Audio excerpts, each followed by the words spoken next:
Welcome to Green Building Matters, the original and most popular podcast focused on the green building movement. Your host is Charlie Cicchetti, one of the most credentialed experts in the green building industry and one of the few to be honored as a lead fellow. Each week, Charlie welcomes a green building professional from around the globe to share their war stories, career advice, and unique insight into how sustainability is shaping the built environment. So settle in, grab a fresh cup of coffee, and get ready to find out why green building matters. Hey, everybody. Welcome to the next episode of the Green Building Matters podcast. Once a week, I get to interview a green building professional, sustainability professional, sometimes a regenerative business coach on a weekly basis. And that's who we've got today. We've got Monique Allen with us. She's up in Massachusetts, and I can't wait to talk all things how she coaches landscape companies about the Garden Continuum and really how do you define a regenerative business. So, Monique, I know you were referred over to our show. I'm really excited to have you on today. So thanks for being here. How's everything going? Well, thank you for having me. Everything is going great now that we've got good, stable internet. But I love the work you're doing and trying to do it on the landscape side of things. All right. Well, we're going to get into that. I love to have my listeners, though, get a little kind of background from my guests. So if you could take us back, where did you grow up, go to school, and kind of start your career? Yeah. Okay. So I'm from Massachusetts and born and raised, and was very lucky. My father's an immigrant, so from the Middle East, so very lucky to travel a lot as a child and live a little bit overseas, learn to speak another language. Just like some really, really cool opportunities. And honestly, the honest to God truth is I did not like school. I was not good at it. And I struggled a lot. And when I got to the point of finishing high school, I had no aspiration. I wanted to drive a Porsche. I wouldn't know how to, it's just like, I just didn't know. And so I stumbled into a landscape job, and it was like stumbling into, I don't know, like the best chocolate, yummy, like just, I came alive. I never knew that this stuff had existed, though I will say, even growing up, I loved to be outside and I loved to be at my parents' land, which was in the Allegheny Mountains and the Western Panhandle of Maryland. I just loved to be there. And what happened was I had a little trauma in my childhood, a lot of nervous system dysregulation. And so I started working the land, and working the land was regulating. It made me feel good. It gave me the ability to move my body. I was a dancer, a bodybuilder. I just needed to move. And so it was like this merge of all this opportunity. And so I started to build my education around that. I got an associate's degree in business management, and then I got a bachelor's degree in entrepreneurship. And then I started studying landscape, so landscape design, horticulture, botany, wetland science, wetland engineering. And it just, I couldn't have known any of it at the very beginning. What I was doing was kind of like pulling on this thread of information over time and, building a business while I was doing it. I started my business when I was, I started in the business when I was 18, and I started my business when I was 21. Wow. Thank you for sharing that background. You did come alive even here on this interview already when you had that aha moment. And that's kind of what I like to ask my guests is, in some cases, how'd you get into sustainability? In your case, landscaping. And it sounds like you had that aha, like this is what I want to do for my career. Now, you've been doing this a while. Some have mentors, some don't, and that's okay. But did you have any mentors, someone that opened the door along the way, or just someone you followed their work? When you look back, did you have mentors? Many. I think I was hungry and very open to guidance. So when I started my career, I was freelance, and I was working with a gardener she was a perennial gardener, and she was just really, really opened my eyes to looking at plants and horticulture as this incredible life force that really deserved our attention and our respect. And I took on that demeanor around plants. And then as time went on, there were other mentors that came, whether it was in school, learning landscape design. Yama Noguchi was a landscape architect that I just really an artist that I really appreciated, learning just how, sort of the Shinto faith and how everything is kind of imbued with spirit. So that was really huge. And sustainability, honestly, didn't come to me until halfway through. I was doing everything relatively conventionally until I had a moment where everything shifted because I ended up in a land dispute.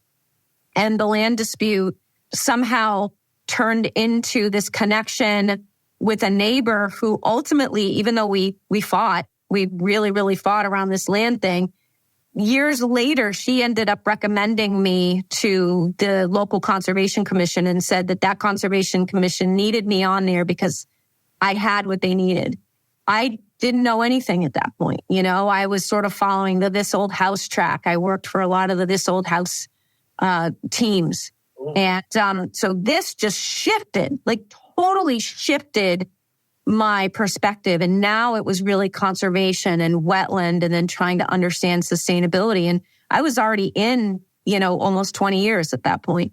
Even bigger scale, bigger impact, bigger sustainability. I love that. Great. So one more look back. What are some of your proudest achievements, Monique?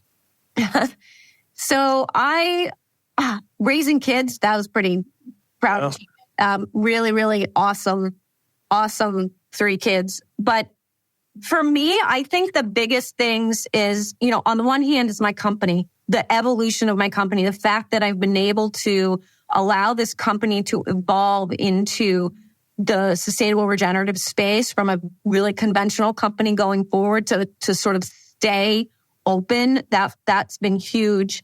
I did a really, really big project for the Medfield State Hospital for the Department of Capital Asset Management for the state of Massachusetts.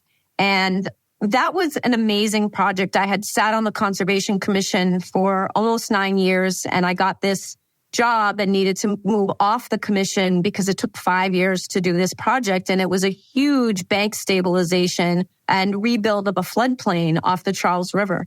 And the thing that makes me so proud about it is that project took 10 years to get designed and permitted. And then the town shut it down and said, not in my backyard. You are not doing this. And it was a very standard Army Corps of Engineers solution. And the town basically said, you can do better than that. And because of I do a lot of pro bono work for the Historical Society and parks and so forth. And then I was also volunteering at the Conservation Commission. Somebody from each of those camps didn't know each other, went to the same person in the state and said, you need to talk to Monique. She can solve this for you. And the solution is unique.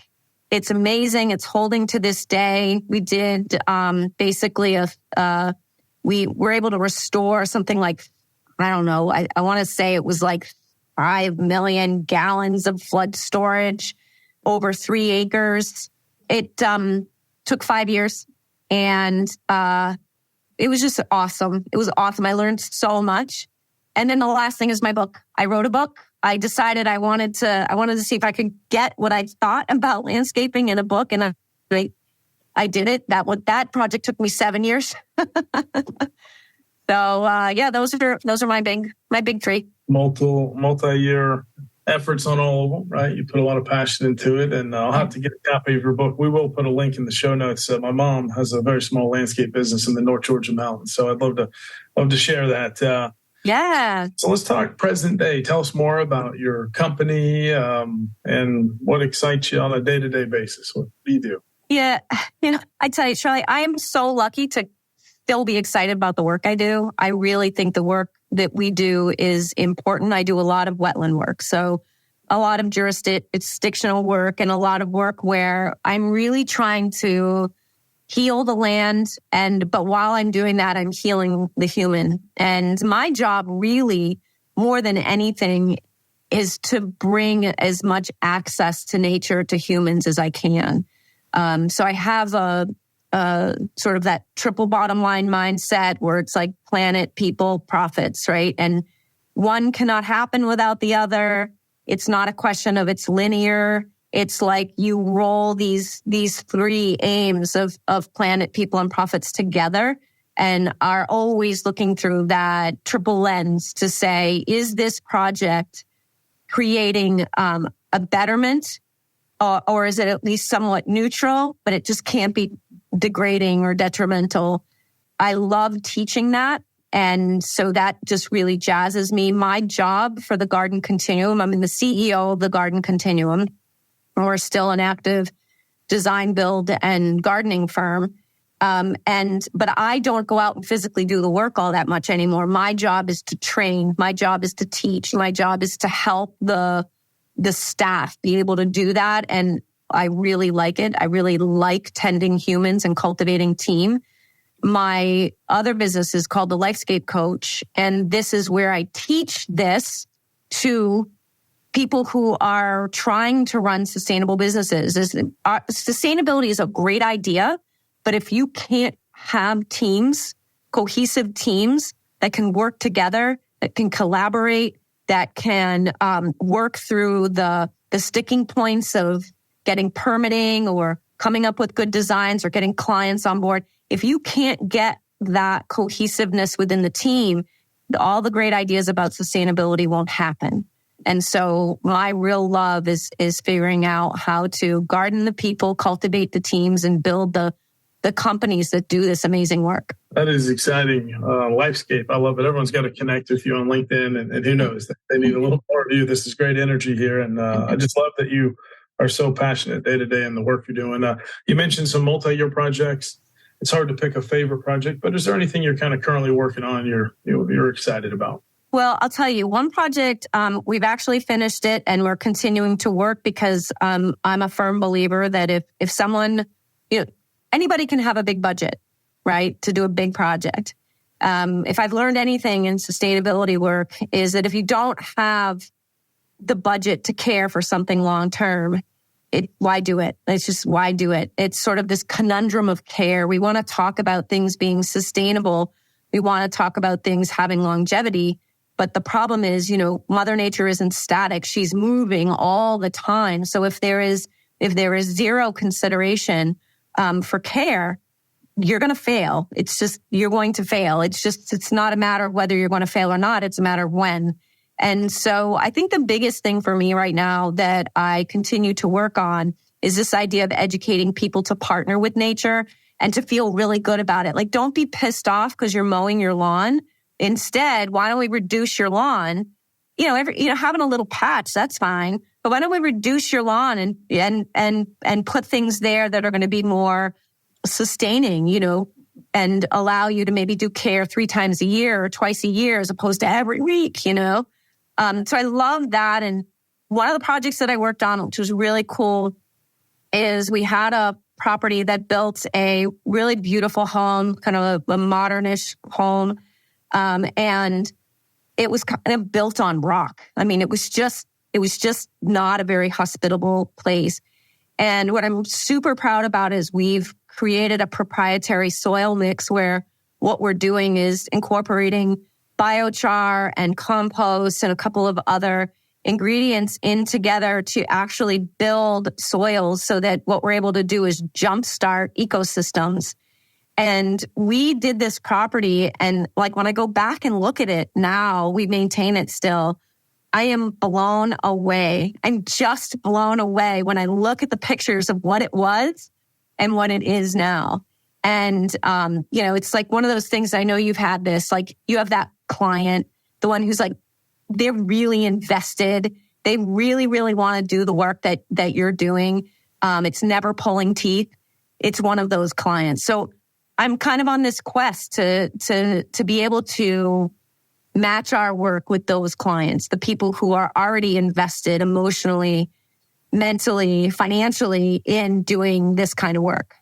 Those are the favorite kind of customers and clients, right? They value you as the subject matter expert, and they really, you've been through it, and they really want to listen and then act on it, right? Not just a simple, report. It's like, no, I want to come back for more. You are the subject matter expert here. So thank you for that. Let's talk a little bit about some words, regenerative business. Let's just talk a little bit about, maybe what's going on even in the landscape movement. Like, can you define a little bit of that for us? To you, What is regenerative business? Yeah. So, this is pulling from different places, right? To come up with a larger concept. So if I go back, when I was trying to learn about soils, I realized that the landscape industry is pretty remiss in working soils. And one of the things that has bothered me about construction is the degradation and damaging and compaction of soils. And so I was trying really hard to figure out how to, because once you really badly compacted soil, it's really hard to fix it. Sometimes impossible. And so I was trying to learn and I couldn't find any avenues in landscape. So I went to agriculture and I started looking at organic agriculture, and the word regenerative agriculture came up. And it's where I learned about biochar. It's where I learned about closed systems and permaculture and all of that. And I thought, oh, okay, this is really cool. So what we're talking about is kind of creating this energetic loop where we're able to take something that is degraded or degrading, it could be aging, and ask the wisdom of the biology, the wisdom of the geology, the wisdom of the horticulture to actually bring itself back into life. And all it needs is a little help. So if you think about the human body, the human body has a mechanism where it knows how to heal, right? So it's got this whole immune system, but we can be really bad at healing if we're dehydrated or malnourished or we're not sleeping. So how do we look at the land in the exact same way? So I started using all these regenerative practices in land, and from that came up with the term lifescaping. And what I was seeing was what I call deadscapes or featurescapes. So deadscapes were things that were struggling to live, and featurescapes were things that, people had a lot of money and they just kept putting features in. And I thought, what we really need is lifescapes. We need something that has that power of regeneration. Then I wrote the book. From there, I realized, oh my goodness, this actually applies to business.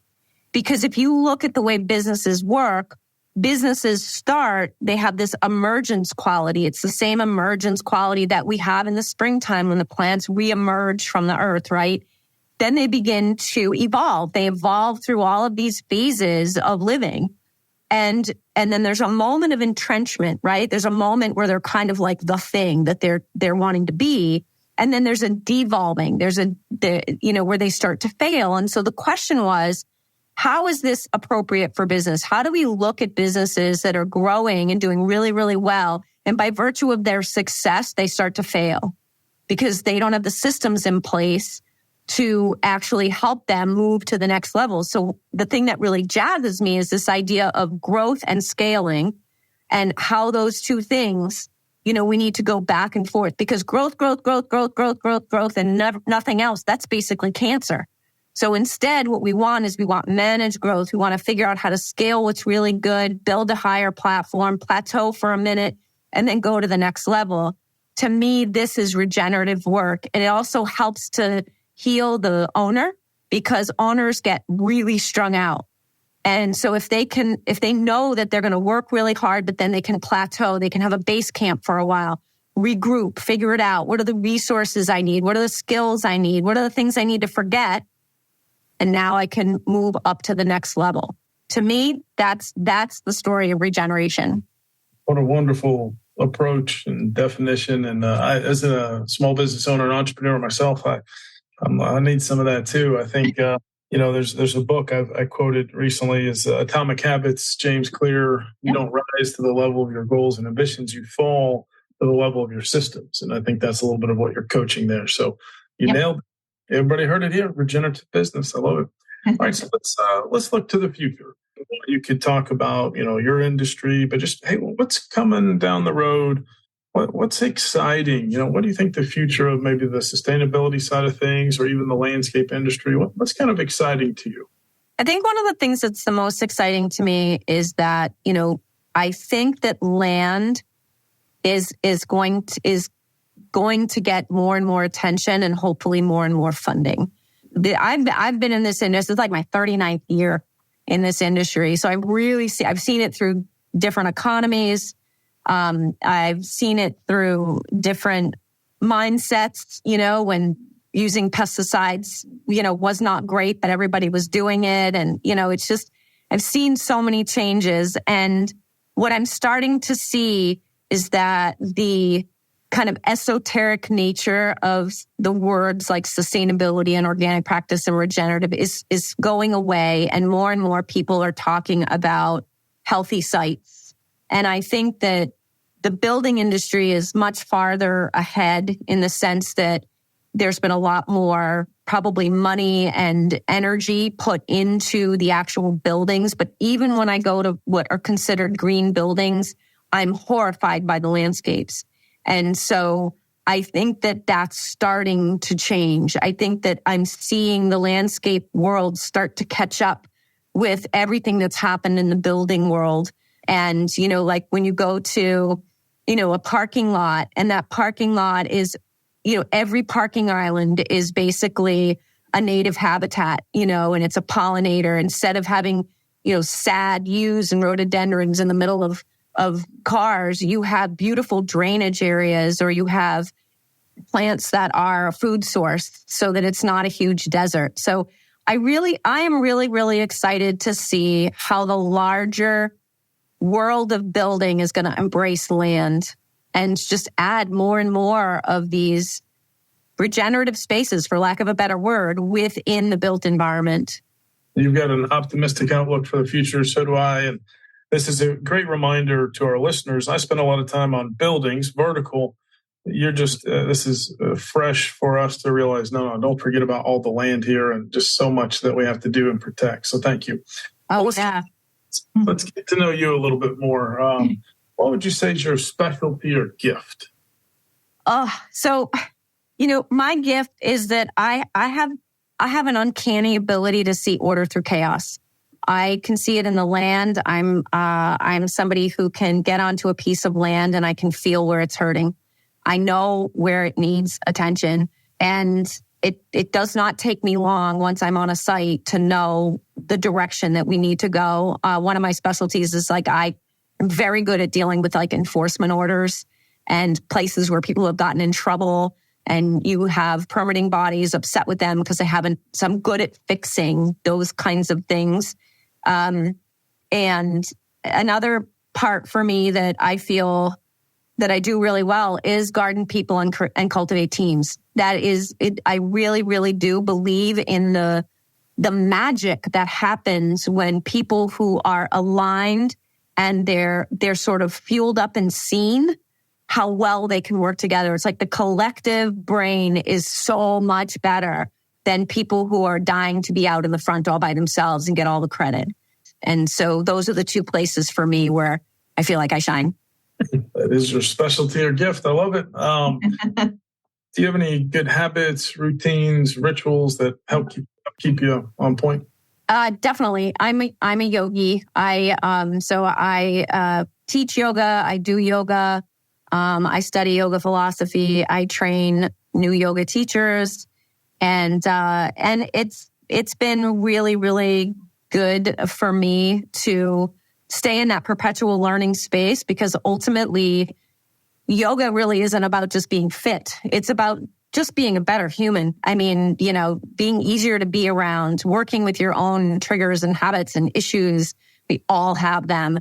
Trying to heal traumas, through self-awareness. That's huge for me. And as a leader, as somebody who works with people, employs people, I bring myself, where I'm working on myself for that. But then I also bring that to my company and try to share that. So that's a huge one for me. I mean, I'm a perpetual learner. So that for me is the piece that really keeps me grounded. Because sometimes, sometimes being an entrepreneur feels thankless and really hard. It's like you have to choose it. You have to keep choosing it over and over. So if you are growing, like the Atomic Habits quote that you said, if you are growing, expanding, and evolving, the business comes with you. So yoga for me is my avenue. That's wonderful. Thank you for giving us a personal insight there on how much it's meant to you in your day-to-day. I'm a fan of the bucket list. So Monique, what are a couple things on your bucket list? You've already written a book. Is there any travel, adventure? What else is on the bucket list? Yeah, so I had 2 big bucket list things, and I actually got them done this year. So I wanted to own a motorcycle. So I got a Harley this year, and I rode when I was younger, but then I had kids and I didn't want to ride when I had little children. So I didn't ride as much as I wanted this year. It was very rainy. But I got the bike and I love having it. Both my kids got bikes this year. 2 of my kids, 2 of the 3. And so they're riding. So it was really fun to ride with them. So that was huge. I'm still working on it. I'm going to Costa Rica in 2 weeks. This was huge for me. I'm actually going to be teaching yoga there. I'm going to a retreat and I'm like so excited about that. That just makes me so excited. And I think that one of the big bucket list things for me right now, and it might not sound all that sexy, is that I want to work less. I actually want to see if I can, be more productive in fewer hours. And I started practicing that this year. But ultimately, my goal is to work about half the hours that I work now and make twice as much money and be more relaxed. And so that's a big bucket list thing, and it's something that I'm working on actively. We'll see how I do. You'll do it. I love Costa Rica, the ecotourism, and then not just work smarter, not harder, but value-based pricing, right? You get paid for that value you're bringing. So last couple of questions as we start to wind down. You've got a book here, so tell us a little more about your book. And then on top of that, is there a book you'd recommend to our audience, or a documentary or a podcast? Just I always like to ask my podcast guests for kind of a pro tip. So you've got your book. Tell us a little more about it. Stop landscaping, start lifescaping. And I'll put a link to that in our show notes. So tell us about that. And is there another resource you'd recommend? Yeah, so that book, writing that book really, on some level, it was about trying to codify what I did naturally and what I had done and been doing over years of evolutionary practice. And I thought, wow, this is, if I could codify this, then I could help other people. So Stop Landscaping, Start Lifescaping is obviously a little tongue in cheek, right? Because I'm landscaping. But the idea was, if you look at this approach a little bit differently, and you look at the dream space, right? Like when there's just a dream, I got a dream that I want to have this building and this landscape and whatever. How do I manifest that into reality? That's actually a long road. You build things. It's a long road. And there's a lot of moving parts. And the problem that we have now, that we've had for a while, is that things like HGTV and all of these do-it-yourselfy kinds of movements take away some of the nuanced developmental aspects of what we do to get it from that dream state to manifest. And so what I did was I started at the dream and I went all the way to maintenance. I went right down the through line of a project and tried to just outline everything you need to think of or consider and why. So it's not how to build a patio. It's if you have a dream of a patio, what are all the things that you need to consider in order to make that thing happen, and why would you consider them? So that's what the book is about. As far as books that I'll tell you, there's a couple of books that have been really big for me. I read The Gap and the Gain by Dan Sullivan, and there's another author that's with it. I'm going to forget his name, but The Gap and the Gain, and it's really good. The High Achiever's Guide to Happiness, Confidence, and Success. And I'm actually working on it with my team, so they have to read it. It's one of our book club books. And it's really great because it really frames things in simple terms to help if you're working with teams. It's a great book if you're trying to create cohesive team. And then another book that I'll just say it's called The Surrender Experiment. And it was really good. It really is about, being very clear about your why and the purpose, and then kind of feeling into what needs to happen and not having a chokehold on having to decide everything in advance. Like, allow yourself to feel a little bit into your own evolution. And that may seem a little woo-woo, but I found it really inspiring and really helpful. That's amazing. No, thank you. I'm going to put links to all these books in our show notes. I always want our listeners, if you've been kind of vetted to come on this podcast, which I'm so glad that you're on here today. What an amazing conversation. That means you're bringing some what I call life best practices. And so if you've got a good book, I trust it's a good book. I'm going to put the link in our podcast show notes. Monique, last 2 things here. looking back on your career, is there anything you wish you'd have learned a little earlier? Any career advice you wish you'd have known earlier? That's such a good question.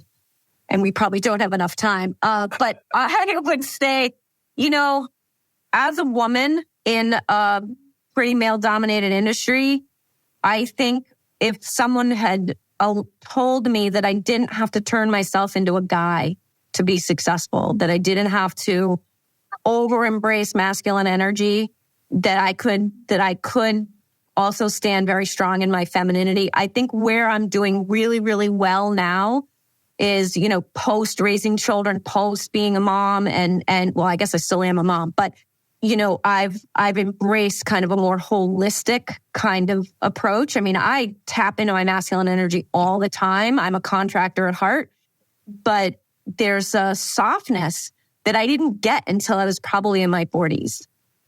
So I'm in my late 50s. So in my 20s and 30s, I mean, I was just being a tough broad. I was just, working the tough it takes a lot of energy, and it can be really depleting. So I kind of wish somebody would say, I don't know if I would have listened, though. The truth is, I don't know if I would have listened. All right. Well, it sounds like, this question, I never ask about regrets. This one's just, hey, did you wish you had something a little earlier? And here, that's probably some advice you're giving to some others that maybe you're surrounding yourself with. So they might need to hear it too. And And I love this. So lastly, all right, let's say someone's listening to your story. They're listening to this podcast right now, and you've really inspired them. And they're just now jumping into sustainability, green buildings, maybe landscaping. Any words of encouragement for anyone jumping in right now? Oh, just jump in. Just jump in. And understand that there will be moments where it's going to feel thankless. There will be moments where you really feel like you're mudsliding in the wrong direction, because oftentimes, and again, this, I'm not telling you this, Charlie, but it's like oftentimes there's so much more effort and money and energy that has to go into educating the clientele. And I'll tell a little quick story about that. Quick. There was a kind of a lost piece of land in our town, and a visionary woman who lives in our town thought it could be a park and really wanted to turn it into a park. Tiny piece of land, and really was like uphill until we met. And then I donated the design for this pocket park. And I said, I think we should build it as a low impact design project that has no irrigation. And, it took us 3 years to get it permitted and built, and for a teeny little thing. And we literally had people tell us that it was a waste of money, that why would we do this? Why would we do this?